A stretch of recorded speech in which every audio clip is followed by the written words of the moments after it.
मी customer जब मैं rickshaw stand पर गई और ग्राहकों से बोली आइए बैठिए, तब वो मेरे चेहरे को निहारते हुए पूछने लगे ड्राइवर कहाँ है। मैंने कहा मैं ही ड्राइवर हूँ, आइए बैठिए।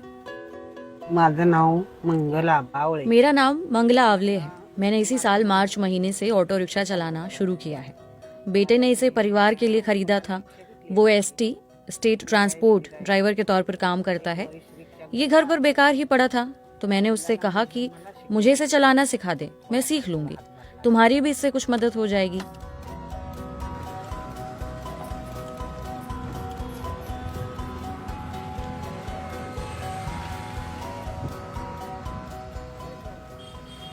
इसे सीखने में मुझे 15 दिन लगे। 3 दिन में मैं सीख गई थी कि एक ऑटो रिक्शा कैसे काम करता है। मेरे बेटे ने मुझे सिखाया। वो मेरे साथ बैठा और बोला अपना पैर यहाँ ब्रेक पर रखिए, हाथों को हैंडल पर रखिए। इस तरह मैंने इसे चलाना सीखा। मैंने हर चीज पर बारीकी से ध्यान दिया।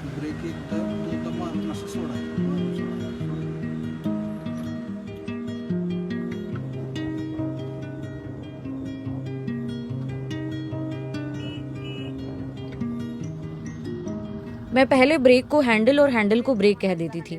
मुझे कुछ भी नहीं पता था। हमारे पास घर पर कोई वाहन भी नहीं था और मैं कभी किसी और के वाहन में बैठी भी नहीं थी। जब भी मैं ब्रेक और हैंडल के बीच कंफ्यूज हो जाती तो मेरा बेटा कहता नहीं आई, ये सही नहीं है। ब्रेक वो है जो आपके पैर के नीचे है और ये हैंडल है।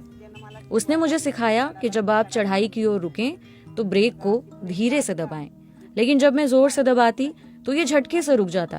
तब बेटा कहता नहीं आई, इसको आराम से दबाएं।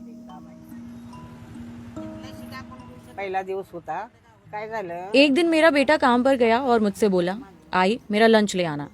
मैं डर गई थी। मैंने सोचा मैं अकेले कैसे इसे चलाऊंगी, लेकिन मैंने फिर हिम्मत की और गई। तभी से मेरा आत्मविश्वास और बढ़ा। उस दिन मैं उसका लंच बस स्टैंड तक ले गई थी। तेव्हापासून माझं धाडस वाढलं, त्याला स्टँडला डबा पोचवायला.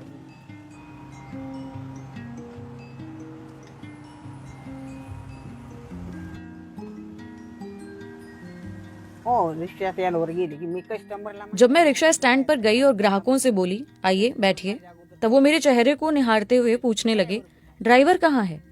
मैंने कहा मैं ही ड्राइवर हूँ, आइए बैठिए। तब वो उसमें बैठे। 2 से 3 दिन तक तो लोग बस मुझे देखते ही रहे। वो हैरत में थे कि एक बुजुर्ग महिला कैसे ऑटो रिक्शा चला सकती है। जब कॉलेज की लड़कियां अपनी क्लास पूरी कर लेती हैं तब वो ग्रुप में आती हैं और कहती हैं आज ही का रिक्शा आ गया है, चलो उनके साथ जाते हैं। कुछ ड्राइवर उन्हें अपने वाहन में बैठने के लिए कहते हैं, लेकिन वो लड़कियां उनसे कहती हैं कि नहीं, हम तो आज ही के ऑटो रिक्शा में ही जाएंगे। आज म्हणते ते काय काय पूरी. मैं सिर्फ अच्छी तरह से गाड़ी चलाने का सोचती हूँ। लड़कियां मेरी तरफ प्यार से देखती हैं और दुआएं देती हैं। कुछ कहती हैं आज ही क्या आप हमें ऑटो रिक्शा चलाना सिखाएंगी। मैं उनसे कहती हूँ बेशक, सीखो, बहादुर बनो। बिना हिम्मत के कुछ भी संभव नहीं है। घर पर बैठकर इसलिए मत रोने लगो कि कोई काम नहीं है। किसी भी तरह का काम हो उसे करो, लेकिन याद रखो कि पैसा तभी आएगा जब आप उसके लिए काम करेंगे।